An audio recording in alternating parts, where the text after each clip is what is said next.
우리 시장 어제도 양 지수 모두 상승했습니다.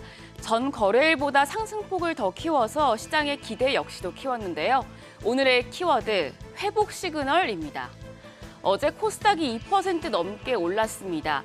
열흘 만에 외국인이 돌아오면서 4월 중순 고점 대비해서 10%가량 빠진 코스닥 지수가 바닥을 다지고 회복할 수 있을지 주목되고 있습니다. 지수를 보면 어제 코스피가 0.58% 상승해서 2,494선, 코스닥은 2.14% 올라서 834선에 장을 마쳤습니다. 코스피보다 코스닥이 더 강하게 올랐는데 최근 약세를 이끌었던 2차 전지들에 대한 반등이 나온 데다 시총 상위 엔터주와 또 제약바이오주에서 강한 시세가 나온 영향이었습니다. 유가 증권시장에서는 외국인과 기관이 쌍끌이 매수세를 연출하면서 지수 상승을 견인했습니다. 외국인이 1,572억 원, 기관이 1,574억 원 순매수했고요. 반면에 개인은 3,252억 원 매도 우위 나타냈습니다. 코스닥 시장도 마찬가지였습니다. 외국인과 기관이 매수 우위를 나타냈고 특히 외국인 같은 경우에는 10거래일 만에 순매수로 전환해서 2,296억 원을 매수했습니다. 반면 개인은 코스닥 시장에서도 3,168억 원 매도 우위를 나타냈습니다. 환율 보겠습니다. 환율은 7거래일 만에 하락했습니다. 서울 외환시장에서 달러 대비 원화 환율은 전 거래일보다 1원 40전 내린 1,337원 20전에 장을 마쳤습니다. 미국의 부채 한도 협상이 난항을 겪으면서 장중에 연고점을 경신하기도 했지만 장중 위안화 약세와 수출업체의 내고 물량 유입, 외국인의 증시 매수세 영향으로 하락한 채 장을 마쳤습니다. 시가총액 상위 종목 마감 상황 보겠습니다. 코스피 시총 상위 종목에선 상승 종목의 수가 더 우세했습니다. 10위권 내에서 삼성전자와 삼성바이오로직스만 소폭 하락하고 나머지 8개 종목 모두 상승했는데요. 삼성전자가 0.61% 하락해 6만 5천 원, 삼성바이오로직스는 0.38% 약세로 종가 78만 7천 원이었습니다. 반면 LG에너지솔루션 3.7% 올라서 56만 원 선을 회복했고요.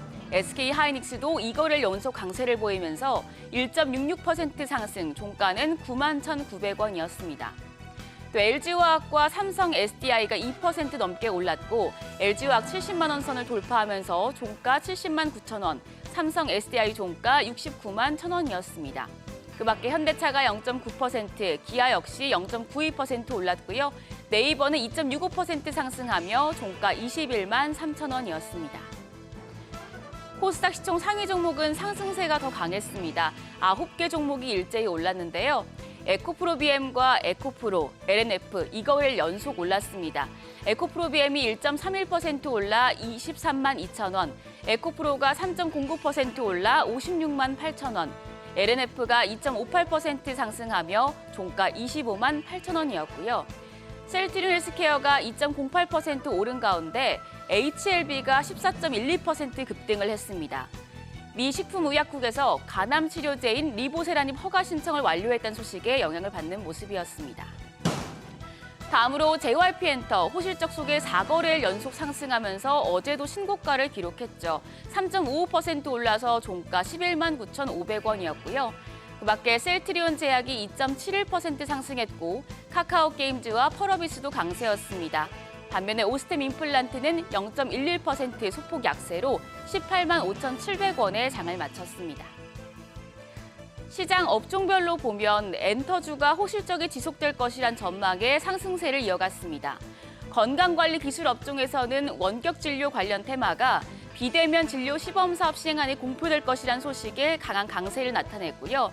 2차 전지 쪽에서는 테슬라가 올해 사이버 트럭을 고객에게 인도할 것이라고 밝히자 3.12% 올랐습니다. 또 여기에 여행 수요 급증 소식에 소비주들, 그리고 현대차와 기아 호실적 모멘텀이 지속될 것이란 소식에 자동차 섹터 주가까지도 모두 오르는 모습이었습니다.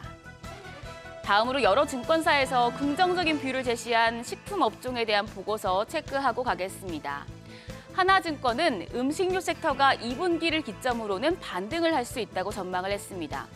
그동안 부정적이었던 매크로 환경이 2분기를 기점으로 우호적으로 변화하고 있습니다. 우선 흑해 곡물 협정이 연장되면서 4월 이후에 곡물가가 하락세로 접어들기 시작했습니다. 4월 이후에 소맥과 옥수수, 대두 모두 하락세를 보이고 있는데요. 이런 가운데 대부분의 식품업체가 실적 추정치를 하향 조정하면서 11개월 선행 주가 수익 비율이 밴드 하단까지 내려온 상황이라 저가 매수로 대응할 수 있는 구간이라는 겁니다. 곡물가 지수 이제 사이클을 복귀했을 때 2010년 하반기와 2012년대 이 사이의 사이클과 비슷하게 흘러가고 있습니다. 만약에 올해의 이 흐름을 재현한다면 이제 하반기부터 내년까지는 실적 개선이 전망된다는 결론이고요. 그래서 하나증권은 하반기에 밸류에이션 매력이 높은 대형주의 저가 매수를 추천했습니다. 하나증권에서 탑픽으로 꼽은 종목은 CJ제일제당과 KTNG입니다. 어제장에서 CJ제일제당 0.31% 올라서 주가 32만 500원이었고요. KTNG는 0.12% 약세로 마감가 8만 4천 원이었습니다. 오늘은 IBK투자증권에서 반도체와 자동차 업종에 대한 전망과 대응 전략까지 보고 마무리하겠습니다. IBK투자증권은 하반기에 불황에 사서 호황에 파는 불황매, 호황매 용기를 내야 될 시점이라면서 자동차를 캐치업할 반도체 업종을 주목해야 한다라고 조언했습니다. 현재 자동차 업종은 역대급 수출 호황이고 반도체 업종은 역대급 수출 불황 상태가 이어지고 있죠. 두 업종 간 수출 증가율 격차는 지금 마이너스 90%포인트까지 늘어난 상태입니다. 근데 이건 다시 말해서 중기적으로 볼 때는 호황이었던 자동차가 둔화되고 오히려 반도체가 개선될 룸이 남아있다는 것도 해석을 할 수가 있겠습니다. 자동차는 코로나 이연 수요가 대부분 소화가 됐고 이제 2024년과 2025년 실적 증가율이 둔화되는 반면에 반도체는 업황 개선으로 실적 회복 가능성이 높다는 건데요. IBK투자증권은 내년과 내후년까지 봤을 때 자동차보다는 삼성전자와 SK하이닉스, 반도체 영업이익의 증가율이 더 클 수 있다면서 5월에서 7월이 자동차 업종의 비중을 줄이고 이 반도체 업종의 비중을 늘리는 기회로 활용할 필요가 있다고 조언했습니다. 여기까지 전일장 점검하고 증권사 보고서까지 체크했습니다. 그럼 목요일장 국내 증시도 머니쇼와 함께하세요.